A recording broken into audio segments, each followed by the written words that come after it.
Hello, this is your boy Miguel for the Mobile Mechanic 757. If you are having any long-term or short-term issues with your vehicle running short or lean, this is one of the main things you should be looking at on besides your oxygen sensor. Your oxygen sensor plays a big key part to it, but this right here on the diagnostic machine, these PIDs, first of all, I need to know if my fuel pump is actually pumping the PSI.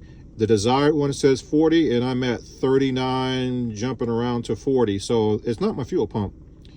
Then the next one, I'm looking at the short term and long term. I add the short term bank 1 and long term bank 1, add them together. Minus or plus 10, that's where my parameters are. And then you can see it says right here, bank 2.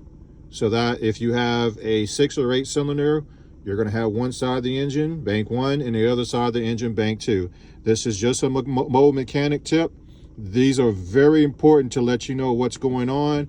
Pressing the gas to see if your long-term and short-term goes down is extremely important. As you can see, the PIDs are doing whatever they're going to be doing. And it gives you a lot of information. I'm not going to get into the great details, but if you are a mechanic, you should know exactly what these mean. If you like these videos, please like, subscribe, and share, and I'm on your side. Thank you.